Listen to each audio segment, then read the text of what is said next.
The billionaire's son was failing every test until the maid's daughter showed him this one secret.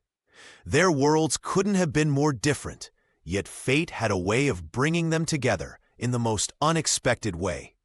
Sometimes, the most valuable lessons come from those we least expect to be our teachers.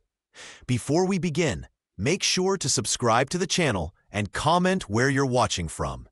The morning sun filtered through floor-to-ceiling windows, casting golden light across the marble breakfast table where John Smith sat alone, absently pushing Eggs Benedict around his plate. Outside, gardeners tended to the immaculate grounds of the Smith estate, one of 3 properties the family maintained across Connecticut's most exclusive neighborhoods. At 17, John had everything money could buy. Designer clothes hung unworn in his closet, a sports car he barely drove sat in the garage, and a future at Harvard practically guaranteed by his surname alone. Yet his report card told a different story. 4 F's and 2 D's stared back from the crumpled paper he'd stuffed into his backpack. The world's most expensive tutors had come and gone, each one defeated by his vacant stare and non-committal shrugs. They used words like potential and underachieving, but John had stopped listening months ago. "You're going to be late," Robert Smith announced, striding into the room without looking up from his phone. The billionaire businessman's voice carried the sharp edge of someone accustomed to immediate compliance. He poured himself coffee, his tailored suit immaculate despite the early hour. John mumbled something inaudible and continued pushing food around his plate. "What was that?" his father demanded. "Does it matter?" John finally looked up, his eyes hollow. "I'll fail today just like yesterday." Robert's jaw tightened. He set down his device and studied his son as if examining a disappointing investment. "Your grandfather built this family from nothing. I've tripled our holdings. And you," he gestured vaguely at John, "can't even pass basic algebra." The silence that followed felt heavier than any lecture. John had heard variations of this speech so many times that the words had lost all meaning. His father's disappointment had become background noise, like the hum of the mansion's climate control system. "The car is waiting," Robert finally said, his voice flat with resignation. He straightened his tie and turned to leave. "Try not to embarrass yourself today." After his father left, John stared out at the manicured lawn stretching toward the lake. A groundskeeper raked fallen leaves with methodical precision, erasing any evidence of nature's disorder. John wondered what it felt like to care that much about anything. He shouldered his designer backpack and headed for the waiting town car, knowing he'd spend another day drifting through hallways where his family name opened doors his grades never could. The hollow feeling in his chest had become so familiar, he no longer recognized it as emptiness. It was simply who he was. The marble hallways of Northwood Preparatory Academy echoed with whispers whenever John Smith passed by. The 17-year-old heir to the Smith fortune had become something of a legend, not for academic brilliance or athletic prowess, but for his spectacular ability to fail with style. His report cards were a sea of D's and F's, each one seemingly collected with practiced indifference. "There goes the billionaire's burnout," someone muttered as John slouched past a group of students. He pretended not to hear, though the words stung more than he'd admit. His family name had always been his armor, but lately, even that protection was wearing thin. The other students either resented his wealth or mocked his incompetence, sometimes both. During third-period calculus, John stared blankly at equations that might as well have been written in hieroglyphics. His notebook remained pristine and empty, while his classmates' pages filled with numbers and symbols. The teacher had long ago stopped calling on him, an unspoken agreement that saved them both from embarrassment. "Mr. Smith, my office after school," Mrs. Davis announced as she passed him in the hallway. The guidance counselor's voice was firm but kind, the same tone she'd used in their previous 5 meetings this semester. Her office smelled of chamomile tea and patience. Diplomas and inspirational quotes adorned the walls, promising that every student had potential waiting to be unlocked. John slumped into the familiar chair across from her desk, already rehearsing the empty promises he'd make about trying harder. "What do you respect, John?" she asked, surprising him with a question he hadn't prepared for. "Excuse me?" he replied, buying time. Mrs. Davis leaned forward, her eyes searching his face. "Not what do you like or want. What do you respect? What principles guide you? What matters enough that you'd fight for it?" The question made him flinch. It cut through his practiced apathy and touched something raw underneath. John opened his mouth, then closed it again. The silence stretched between them, uncomfortable and revealing. "I don't know," he finally admitted, his voice barely audible. The guidance counselor nodded, not surprised, but visibly disappointed. "That's the real problem, isn't it? Not your grades or your attitude. You respect nothing, believe in nothing." John looked away, unable to meet her gaze. Outside the window, students laughed and shouted, their lives full of purpose and direction. He felt like a ghost among them, present but not participating, watching life unfold without being part of it. "You're a shadow drifting through your own life, John," Mrs. Davis said gently, echoing his thoughts with unsettling accuracy. "And all the privilege in the world can't fix that." That night, John Smith found himself wandering through the grand library of his family's Connecticut mansion. The vast room housed thousands of leather-bound volumes that collected dust rather than fingerprints, decorations rather than sources of knowledge. The silence pressed against his ears as he traced his fingers along spines of books no one had opened in years. A soft, melodic humming broke through the stillness. Curious, John followed the sound to a secluded alcove tucked behind the history section. There, a young girl knelt on the hardwood floor, meticulously cleaning the ornate baseboards. Beside her lay a worn, dog-eared paperback, its cover creased from countless readings. "Shouldn't you be done with your chores by now?" John asked, his voice echoing in the cavernous space. The girl looked up, seemingly unsurprised by his presence. Her eyes, deep and thoughtful, held a calm intelligence that caught him off guard. She couldn't have been more than 15, yet her gaze carried a weight beyond her years. "I finished my regular duties," she replied simply. "I just noticed these baseboards needed attention." John glanced at the book beside her. "What are you reading?"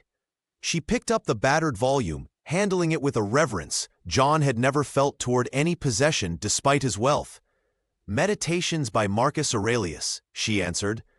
"Isn't that a bit heavy for someone your age?" he asked, immediately regretting his condescending tone. The girl didn't seem offended. "It's about how to be a good person when things are hard," she explained, her voice soft but confident. "The emperor wrote these thoughts to himself, not expecting anyone would read them. That makes them honest." John shifted uncomfortably. "You're Lisa Johnson's daughter, right?" "Yes," she nodded. "I'm Sarah Johnson." Something about her self-possession made John feel suddenly hollow. Here was the housekeeper's daughter, cleaning floors after hours while absorbing ancient philosophy.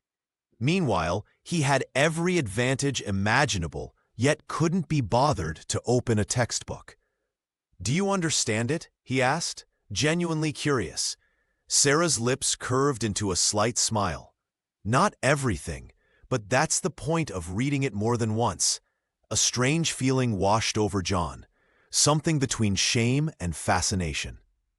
He had everything money could buy, the finest education, tutors from prestigious universities, technology, travel. Yet Sarah Johnson, with her secondhand book and borrowed moments between chores, possessed something he couldn't name, a hunger for understanding, a quiet wisdom that made his own existence feel painfully shallow. "Why that book?" he asked, suddenly desperate to understand. "Because," Sarah said, closing the book gently, "it reminds me that even emperors struggle with the same questions we do." Sarah Johnson's words echoed in John Smith's mind for days, like a persistent melody he couldn't shake. How to be a good person when things are hard.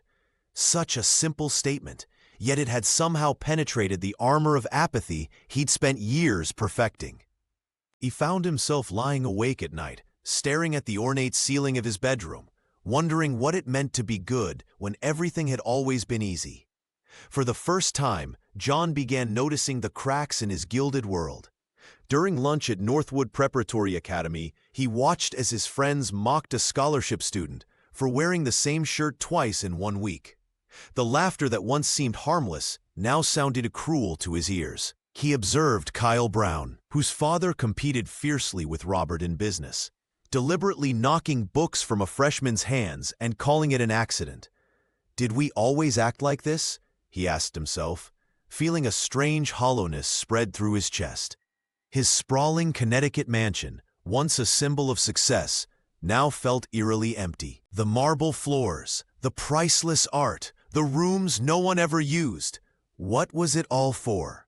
He wandered through the East Wing one evening, counting 17 bedrooms that remained perpetually vacant, collecting dust despite Lisa Johnson's diligent efforts to maintain them. John began watching Sarah more carefully. She moved through the world differently than anyone he'd ever known.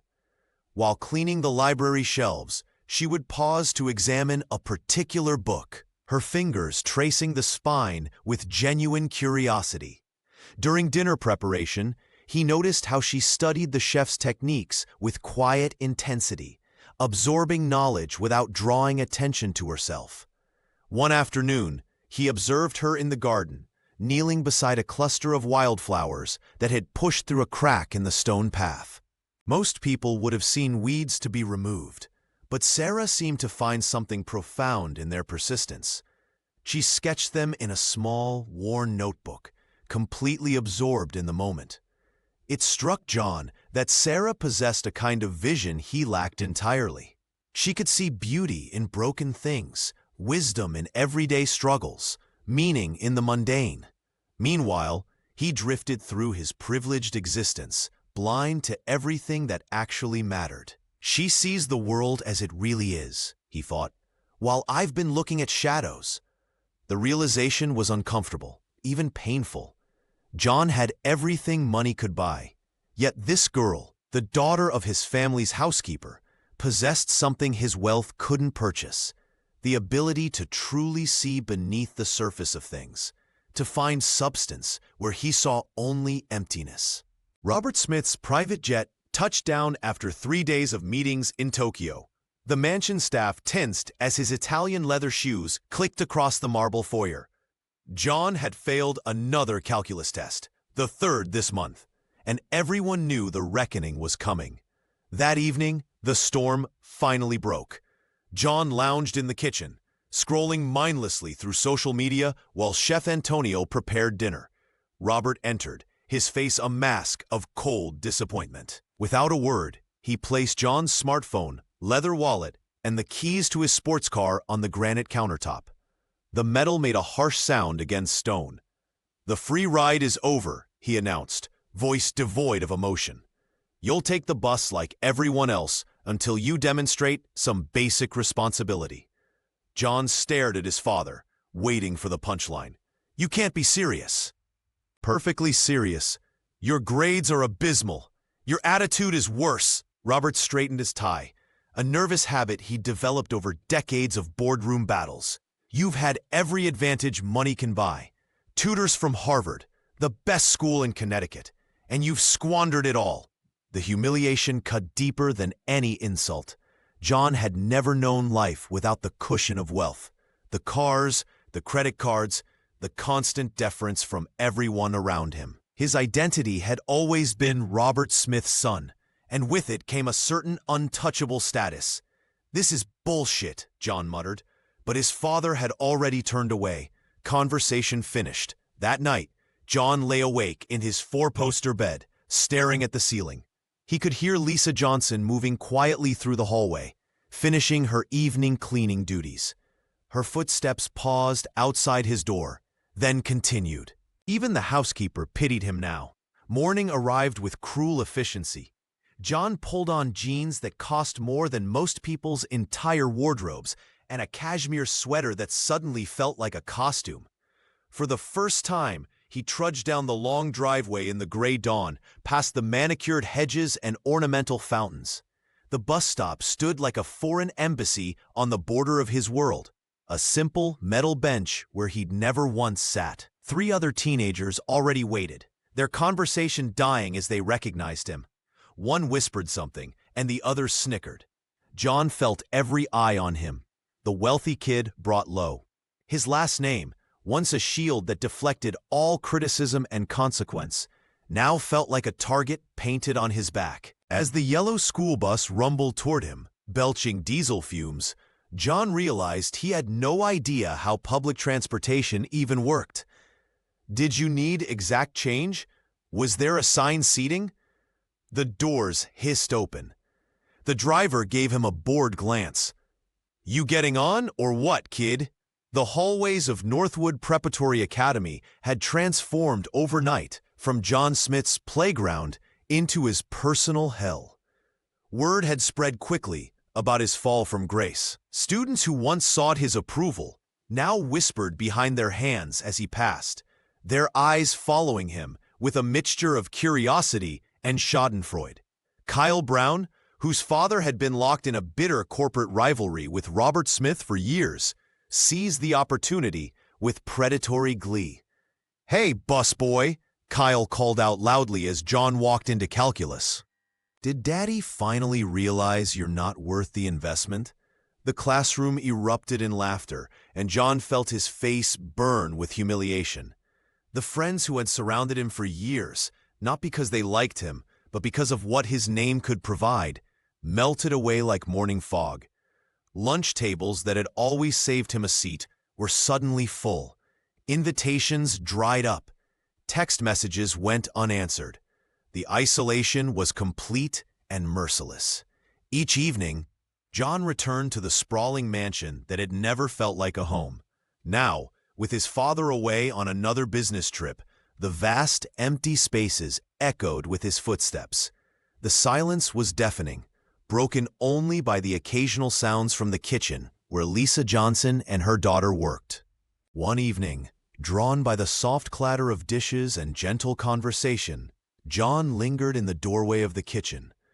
Lisa moved efficiently between counters, her hands never still, while Sarah sat at the small staff table, homework spread before her. What caught John's attention wasn't their work, but their quiet contentment. "Look at this," Sarah said to her mother, holding up a silver fork. "The tarnish always starts in the crevices where the handle meets the tines." Lisa glanced over with a smile. "That's where moisture collects. The hidden places always show damage first."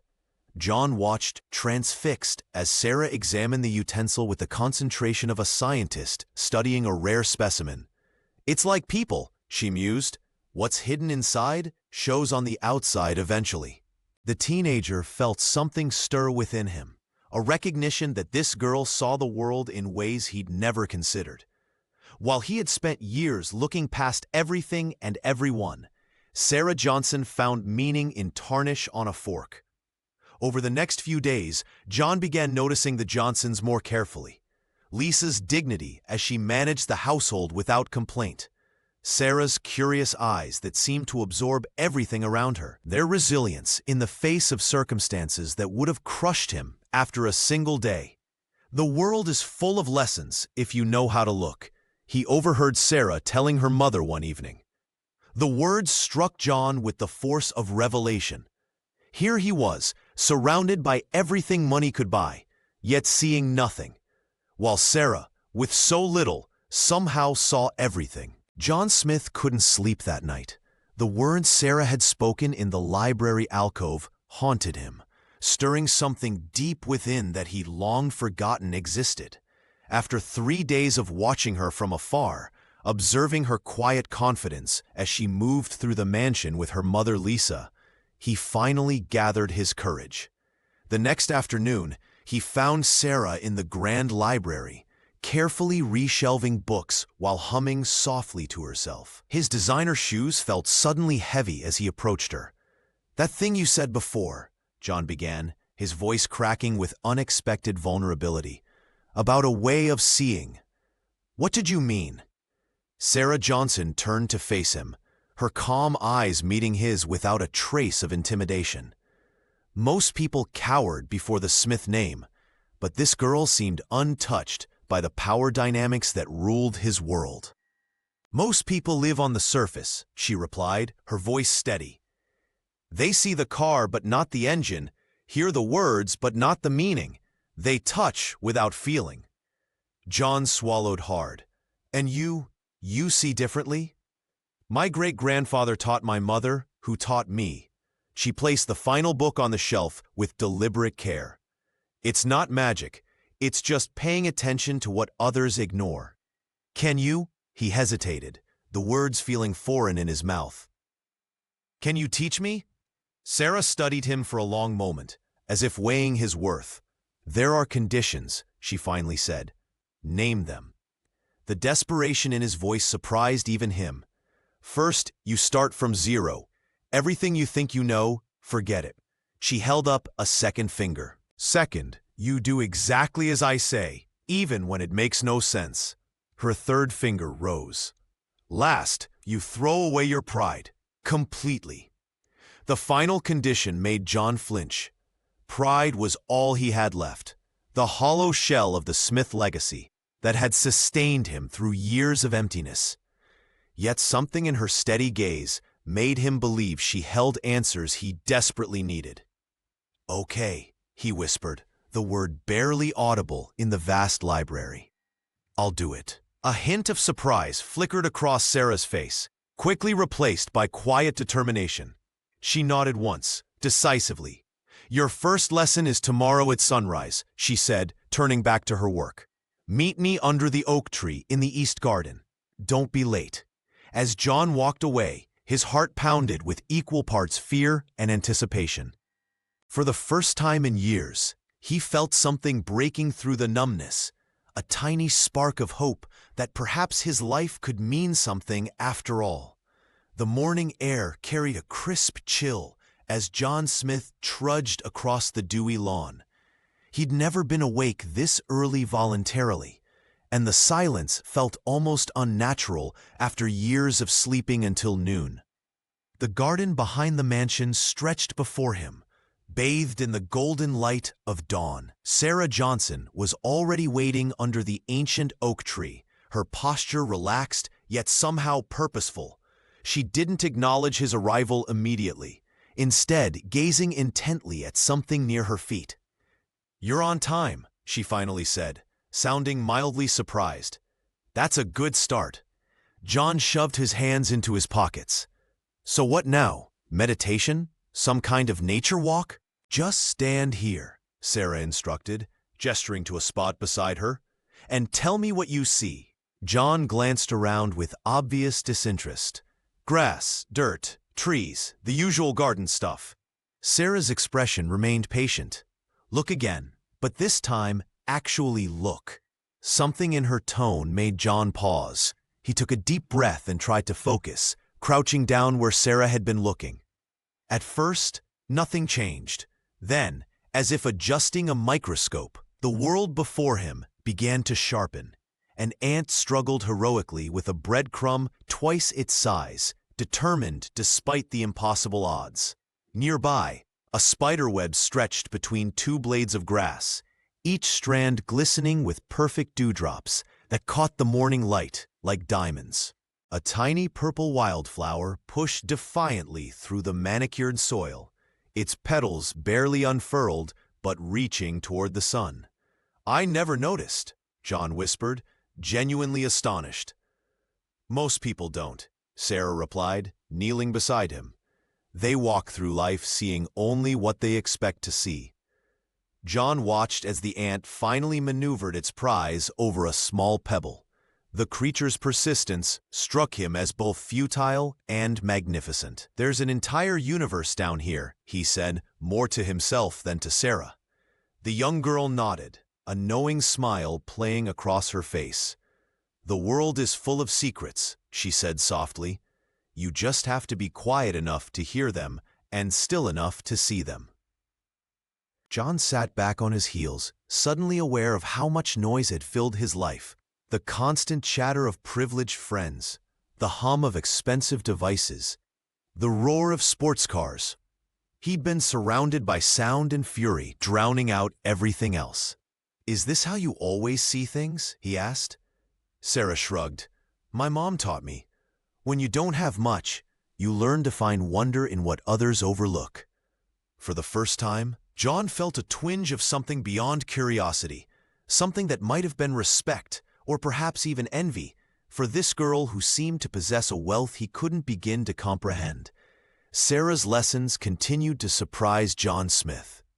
Unlike the tutors his father had hired over the years, who drilled facts and figures into his head with mechanical precision, Sarah focused on something entirely different: awareness. "Today we're going to listen," she announced one afternoon, leading him toward the mansion's kitchen. The sprawling culinary space had always been off-limits to John, a mysterious realm where food simply appeared from, before being served on silver platters. They stood in the doorway, watching as Lisa Johnson and the household staff prepared dinner. The kitchen buzzed with activity, knives chopping, pots simmering, orders being called out. "Close your eyes," Sarah instructed. "What's the kitchen telling you?" John reluctantly obeyed, feeling foolish at first, but gradually the cacophony began to separate into distinct threads of sound. "I hear the head chef giving orders," he began hesitantly. "And someone's nervous? Their knife is hitting the cutting board too hard, too irregularly." Sarah nodded encouragingly. "What else?" "There's rhythm to it all. The way everyone says, 'Yes, chef,' with different tones, some with confidence, others with fear." His eyes remained closed as his awareness expanded. The new kitchen assistant is trying to prove himself. The pastry chef is humming. She's in her own world. When John finally opened his eyes, he saw the kitchen with new clarity. The hierarchy, the tension, the silent communication, it was all there, a complex ecosystem he'd never bothered to notice.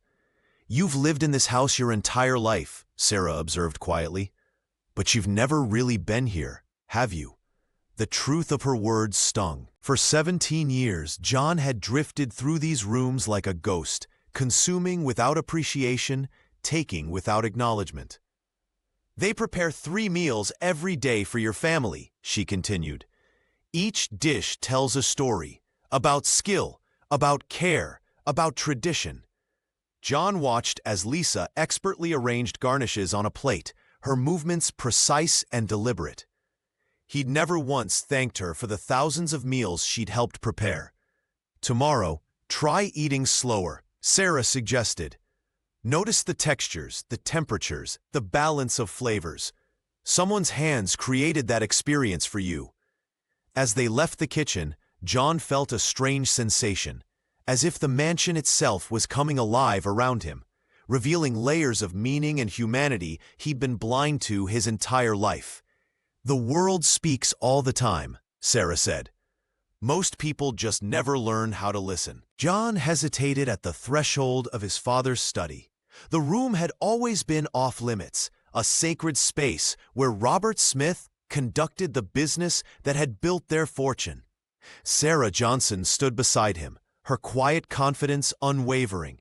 "This is where the real lesson begins," she said softly. The study was a museum to success.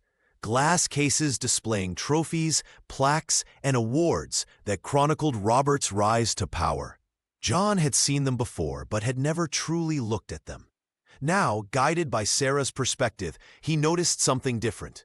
"Look at these photographs," she instructed, pointing to a faded image tucked behind more prominent displays. The photo showed a much younger Robert standing proudly in front of a dilapidated garage. His clothes were worn, but clean, his posture defiant. What struck John most were his father's eyes, burning with a hunger and determination he'd never witnessed in person. "Your father started with nothing," Sarah explained. "This garage was his first business. He slept on a cot in the back room for 3 years." John moved closer to another photograph he'd never noticed. It showed Robert as a boy, perhaps 10 years old, clutching a report card. The child's expression was a mixture of hope and fear. Standing before a stern-faced man John recognized as his grandfather from portraits in the main hall.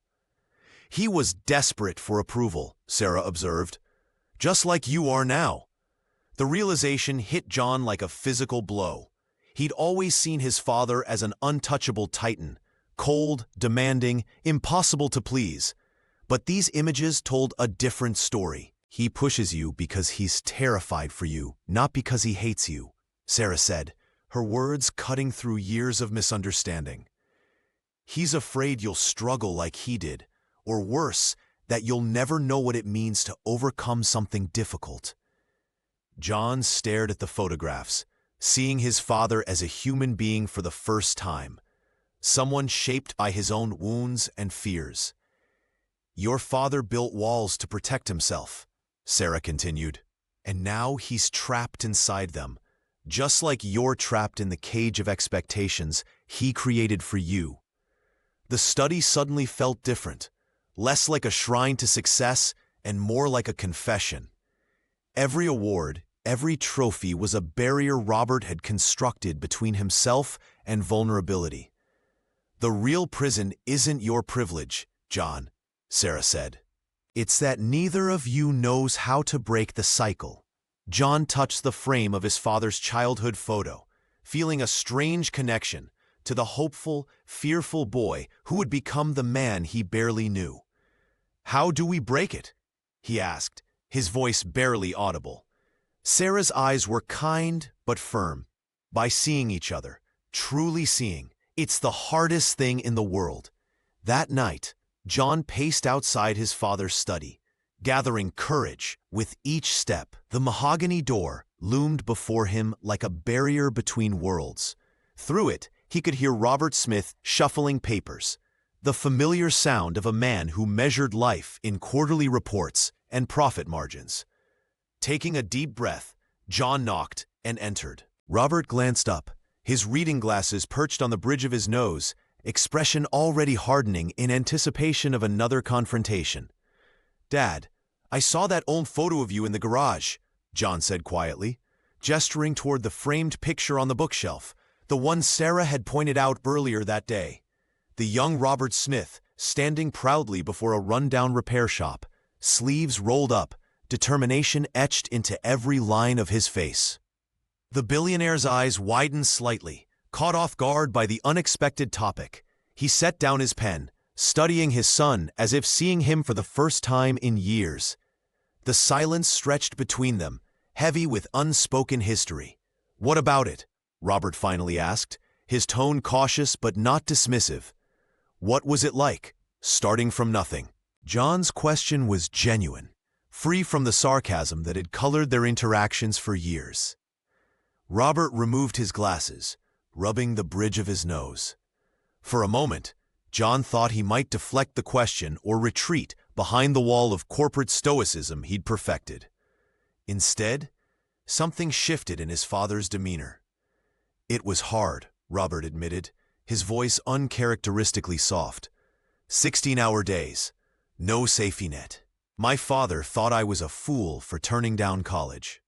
John settled into the leather chair across from his father's desk, listening with newfound attention as Robert spoke of frozen pipes in winter, of counting pennies for parts, of the fear that kept him awake at night. "Why did you keep going?" John asked. Robert's gaze drifted to the window, toward the manicured grounds that stretched into darkness. "Because failing wasn't an option. Not for me." The conversation lasted only 15 minutes before Robert's phone rang, pulling him back to the present. The businessman returned, shoulders straightening as he reached for the call. But something had changed between them, a tiny crack in the fortress wall. It wasn't a full reconciliation, but it was a start, a single note of connection in a lifetime of silence. For the first time, John spoke to his father not as a CEO or judge, but as a son seeking to understand the man behind the empire. And for a brief moment, Robert had responded not as the titan of industry, but as a father with his own story to tell. As John left the study, he felt lighter somehow. Sarah's lessons were working in ways he hadn't anticipated. He was beginning to see beyond surfaces, beyond assumptions, even with the man he thought he knew best. John's transformation wasn't a lightning strike, but a slow dawn breaking over the horizon of his consciousness. Each morning on the public bus, a world away from the leather-seated luxury cars that had shuttled him his entire life, he found himself noticing details that had always been invisible to him. The tired mother in the worn coat, counting crumpled bills while her child slept against her shoulder. The group of tough-looking boys, whose loud laughter couldn't quite mask the uncertainty in their eyes. He watched them all with new awareness, seeing not just strangers, but stories unfolding in real time. Sarah Johnson's lessons had changed something fundamental in how he processed the world around him. In history class, Mr. Martin was discussing the Industrial Revolution, showing photographs of factory workers from the early 20th century. For the first time, John didn't just see black and white images to be memorized for a test. He saw the hollow cheeks of malnutrition, the stooped shoulders of exhaustion, the defiant pride in eyes that refused to surrender their humanity despite brutal conditions.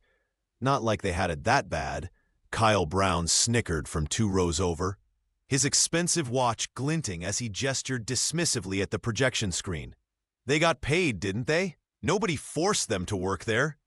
The old John would have stayed silent or even laughed along, but something inside him couldn't let this pass. They didn't have a choice, John said, his voice quiet but firm. Look at their clothes, their posture. These weren't people with options. They worked 14-hour days because the alternative was watching their families starve. The classroom fell silent. Kyle's face flushed with anger at the contradiction, but John continued. The company towns owned the housing, the stores. They controlled everything. It wasn't freedom, it was a different kind of prison. Mr. Martin stared at John with undisguised surprise. That's remarkably insightful, John. I'm impressed by your analysis. The teacher's words weren't what mattered to John, though. What mattered was that for the first time, he'd seen beyond the surface of history to the human beings caught in its currents. He wasn't just memorizing dates and names anymore. He was understanding the forces that shaped lives, including his own.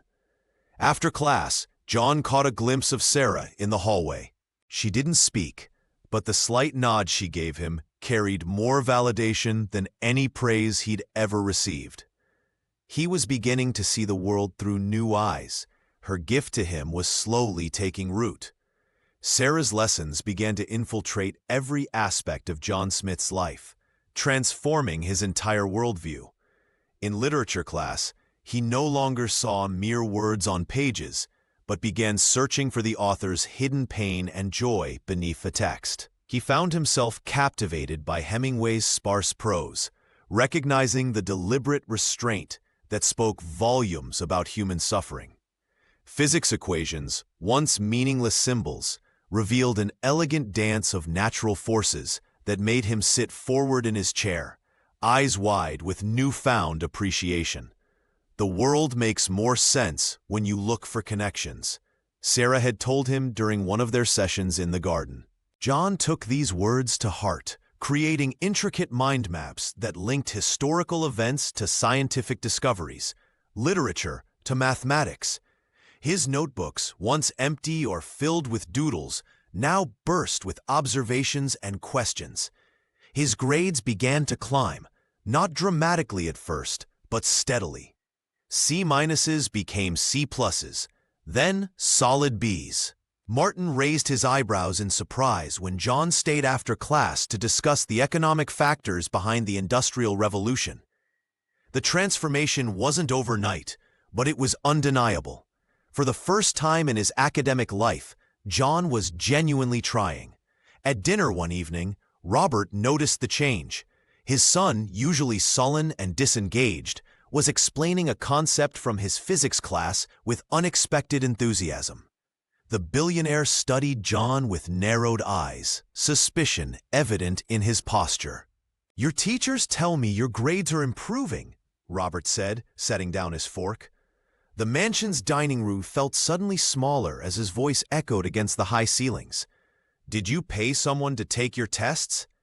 The accusations stung, but John understood it came from years of disappointment. His father couldn't imagine that genuine change was possible. He saw the world through a lens of transactions and advantages. "I'm just trying," John replied simply, meeting his father's gaze without flinching. "That's all." Lisa Johnson, working quietly in the background, exchanged a brief glance with her daughter, who was helping serve dessert. Sarah gave John an almost imperceptible nod of approval. Later that night, John sat at his desk overlooking the sprawling estate grounds. The lights of Connecticut sparkled in the distance as he opened his history textbook. The cynicism in his father's voice had threatened to extinguish his newfound spark, but John refused to let it. He thought of Sarah's words about building solid ground through actions, not words. He turned the page and began to read, determined to understand not just what had happened in history, but why it mattered, and how it connected to everything else. The weight of final exams descended upon Northwood Preparatory Academy like a heavy fog. John Smith felt the pressure mounting with each passing day, his newfound academic interest now tested by the looming challenge. Despite his progress, doubt lingered, not within himself, but in his father's cold, skeptical gaze. One evening, John found refuge in the greenhouse, where Sarah Johnson tended to rare orchids. The glass structure gleamed in the setting sun as he approached, shoulders hunched with worry. "He doesn't believe me," John confessed, leaning against a wooden workbench. "I showed him my practice tests, but he just stared like I was trying to con him." Sarah looked up from the delicate bloom she was examining, her eyes reflecting wisdom beyond her years. "It doesn't matter what he believes," she replied, her voice steady and assured. "Your actions are the ground you stand on. Make it solid." The maid's daughter had a unique approach to studying that defied conventional methods. Instead of isolated subjects, she taught John to create sprawling mind maps across large sheets of paper. History wasn't just dates and wars. It was connected to literature, which reflected scientific discoveries, which influenced economic shifts. "Everything speaks to everything else," Sarah explained, guiding John's hand as they drew lines between the French Revolution and Romantic poetry. "Your teachers want you to memorize facts. I want you to understand stories." For 3 weeks, they worked together after school hours. The greenhouse became their sanctuary, walls covered with colorful diagrams linking historical events to scientific breakthroughs, literary movements to personal narratives.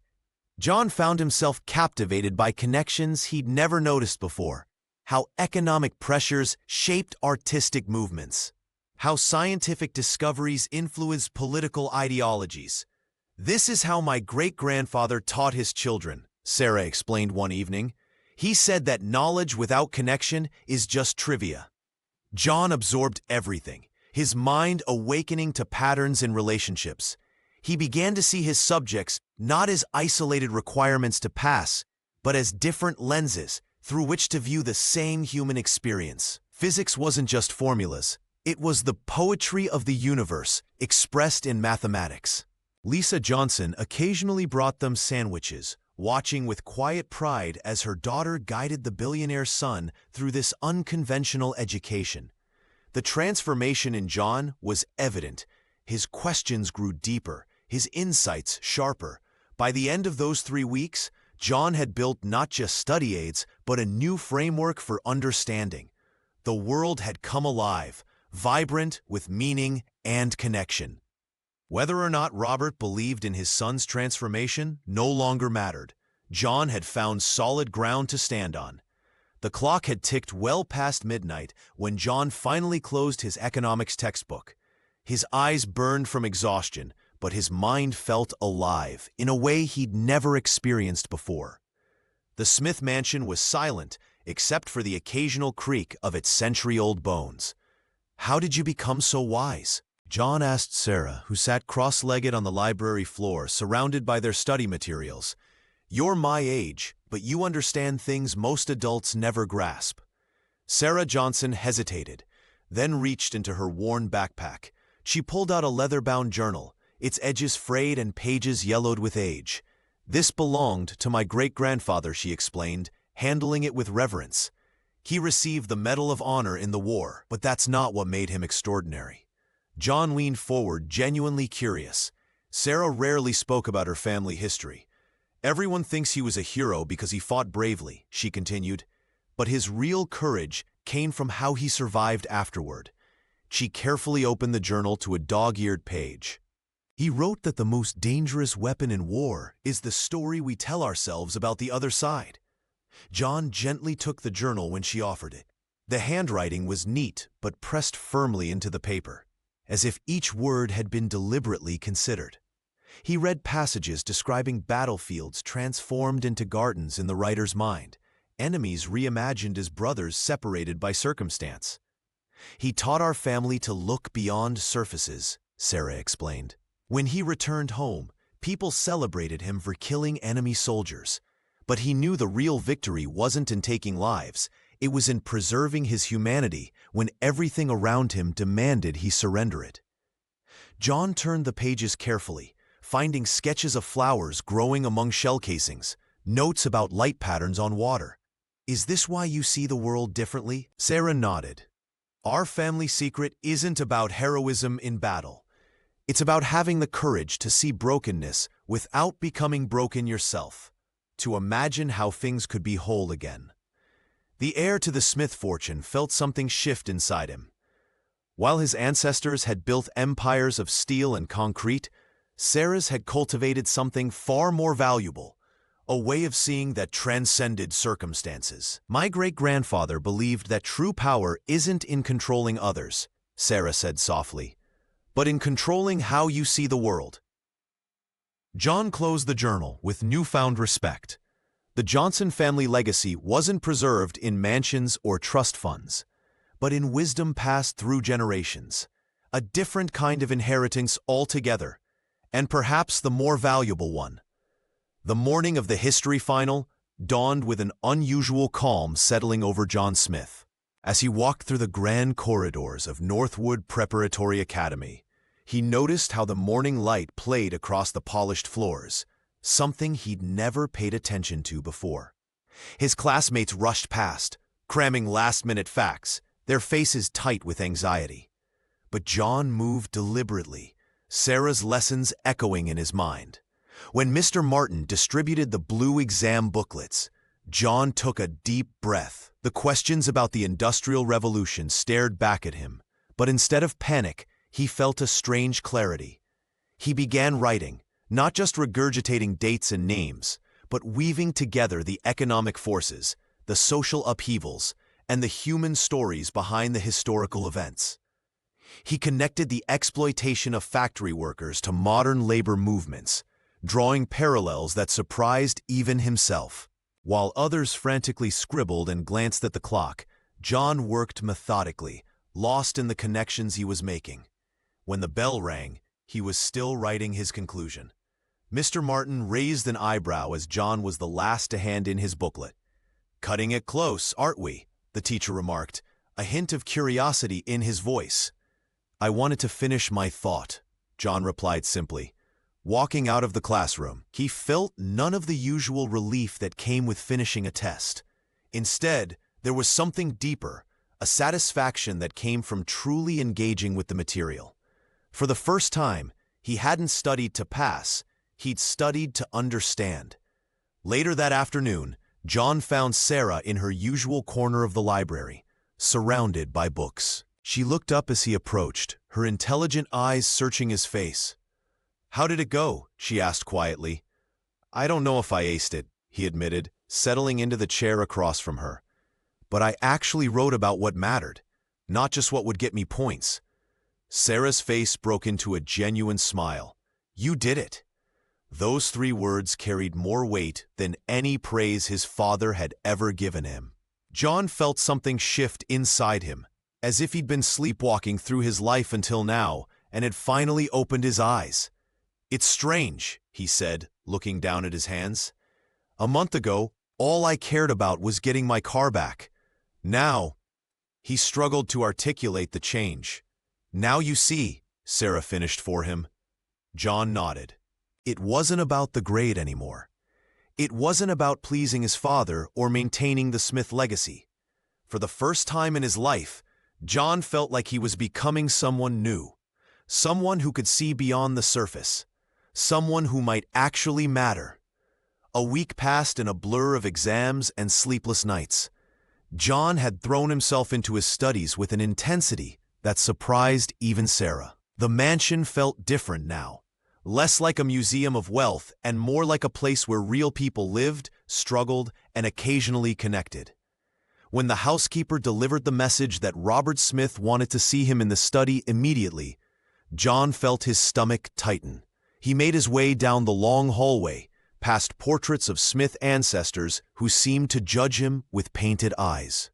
His father sat behind the massive mahogany desk, report card in hand, face unreadable. The afternoon light filtered through leaded windows, casting geometric shadows across the room. John stood straight, no longer the slouching, apathetic boy of months past. "Sit down," Robert said, his voice carefully controlled.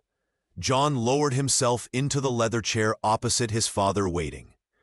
Robert placed the report card on the desk between them. History, B-, English, C+, Economics, B, Physics, C. He looked up, eyes narrowed. "You've gone from failing everything to passing in a single semester." John felt a flutter of pride, quickly extinguished by his father's tone. "This isn't possible," Robert accused, leaning forward. "Nobody improves this dramatically without shortcuts. You must have cheated." The accusation hit John like a physical blow. All the late nights, the mind maps sprawled across his bedroom floor, Sarah's patient guidance reduced to suspicion. The old John would have stormed out or shrugged in defeat. "I worked for this," he said quietly. "Every grade, every answer." "Don't lie to me," his father snapped. "I know how these things work. Who did you pay? Was it that Johnson girl? Is that why she's been hanging around?" Heat rose in John's face. "Sarah taught me how to see the world differently. How to actually care about what I'm learning." His voice grew stronger. "She showed me how to connect ideas instead of just memorizing facts." Robert scoffed. "That's not how success works in the real world." "Maybe that's the problem," John replied, standing now. "I did this for me, not for you. I'm not a line item on your ledger." The words hung in the air between them. For a moment, John caught something in his father's eyes. Surprise, perhaps even a flicker of respect. "I don't expect you to understand," John continued, "but for the first time, I'm proud of something I've done. Not because it's impressive, or because it makes the Smith name look good, but because I earned it." He turned to leave, then paused at the door. "And Sarah didn't help me cheat. She taught me something more valuable, how to actually see what's in front of me." Robert remained silent, the report card still on the desk between them, a bridge neither man knew how to cross. John walked away from his father's study, his footsteps echoing through the marble hallway of the mansion. The weight of Robert Smith's disbelief hung heavy on his shoulders. After all his genuine effort, after finally finding meaning in his studies, his own father couldn't or wouldn't see the truth.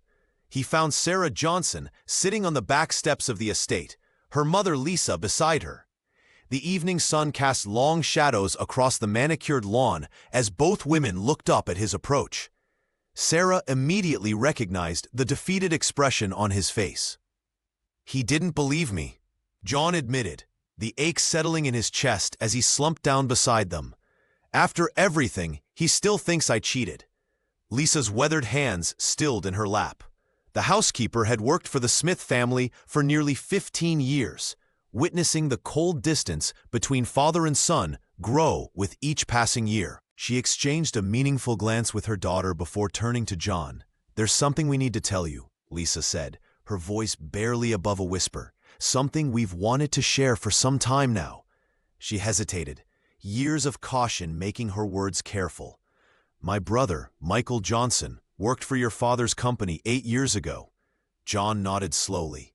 The name sounded vaguely familiar from company histories he'd heard. "Michael was accused of corporate espionage," Lisa continued, her eyes downcast. "He was blamed for leaking proprietary information to competitors. Your father made an example of him, fired him publicly, made sure he couldn't work in the industry again."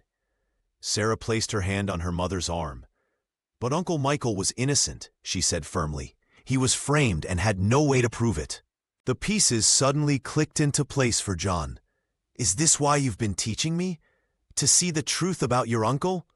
Sarah's eyes met his, unwavering and honest. "I taught you to see because you needed it. But yes, I hope that someday, when you could truly see, you might help clear my uncle's name." John ran his hands through his hair, the magnitude of the situation dawning on him. "You're asking me to investigate my own father's company? To potentially expose something he was involved in?" "We're asking you to find the truth," Sarah replied softly. "The same way you found truth in your studies, in history and literature. The same way you finally saw your father as a person, not just an authority." The moral dilemma struck John with full force. On one side stood loyalty to his father and the Smith name. On the other, justice for the family who had awakened him to a life worth living. Sarah and Lisa had given him the most precious gift, the ability to see beyond surfaces. Could he now turn away from the truth they needed him to find? John took a deep breath. "Tell me everything you know about what happened to your brother." John spent 2 sleepless nights in his father's study, applying Sarah's methodical approach to the company records. With papers spread across the mahogany desk, he traced connections between dates, signatures, and financial discrepancies that everyone else had overlooked. The young man who once couldn't be bothered to complete a homework assignment now scrutinized spreadsheets with laser focus, searching for the truth that had eluded his father's company for years. By dawn of the second day, John's eyes were bloodshot but triumphant. He had uncovered a carefully hidden trail of manipulated documents and falsified reports.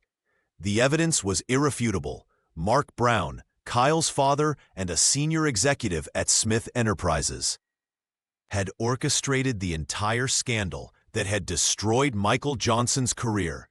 The older Brown had methodically framed Lisa's brother to protect himself from the fallout of his own financial misdeeds. "It was all here," John whispered to Sarah as she brought him coffee. "Your uncle was the perfect scapegoat, trusted enough to have access, but not powerful enough to defend himself." The teenager gathered his findings into a leather portfolio, his hands trembling slightly. This wasn't just about clearing Michael's name anymore. It was about confronting his father with a painful truth about his own judgment. That afternoon, John knocked on Robert Smith's office door. The billionaire looked up impatiently, his expression softening slightly at the sight of his son's determined face. "I need 15 minutes of your time," John said, his voice steady despite his racing heart. "It's about Michael Johnson." Robert's jaw tightened. "That matter was settled years ago." "No, it wasn't," John replied, spreading the documents across his father's desk. "Look at these transaction dates, the electronic signatures, the audit trail." As Robert examined the evidence, his face transformed. The mask of certainty and power that had defined him for decades began to crumble. John watched as his father, the titan of industry, the man who had intimidated boardrooms across America, realized he had been manipulated by Mark Brown into destroying an innocent man's life. "I was so certain," Robert whispered, his voice cracking. "I never questioned, never looked deeper." For the first time in his life, John saw tears forming in his father's eyes, not tears of weakness, but of profound regret. The mighty Robert Smith looked suddenly older, smaller, as the weight of his mistakes settled on his shoulders. "I ruined his life," he said. out of pride and expediency. John placed his hand on his father's shoulder. "You can still make it right." In that moment, the roles had reversed. The son had become the teacher, showing his father how to truly see. At a press conference that drew media from across the United States, Robert Smith stood tall yet humbled before a sea of cameras. His voice, usually commanding boardrooms with unwavering authority, trembled slightly as he publicly cleared Michael Johnson's name. The billionaire businessman acknowledged the grave injustice that had occurred under his watch, offering not just compensation, but something far more valuable: a sincere apology that acknowledged the pain inflicted on an innocent man and his family. "The Smith Corporation was built on integrity," Robert stated, his eyes finding Michael in the crowd. "Today we return to those values by righting a terrible wrong." For Lisa Johnson, watching from the sidelines with tears streaming down her face, this moment represented years of silent suffering finally acknowledged. Her brother embraced her tightly as photographers captured what would become the symbol of the entire affair: redemption beyond wealth. The scandal transformed the Smith legacy in ways no business acquisition ever could.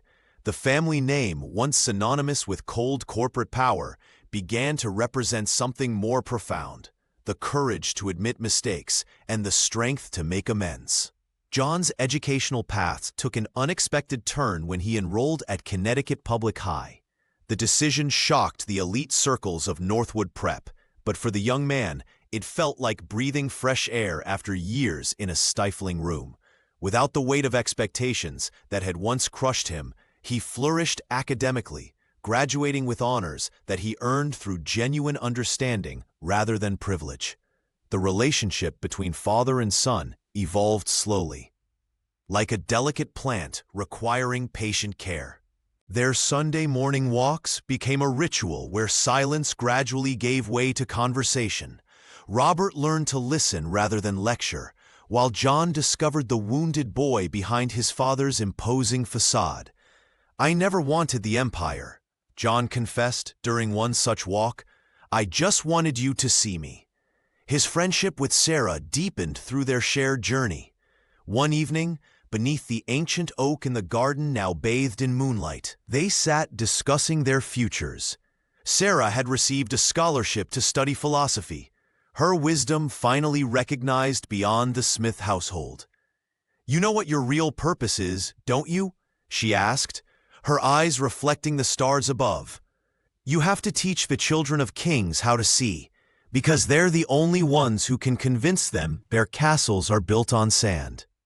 John nodded, understanding completely. The true inheritance he had received wasn't the fortune waiting in trusts and investments. It was the ability to perceive what truly mattered, to see beyond surfaces into the heart of things.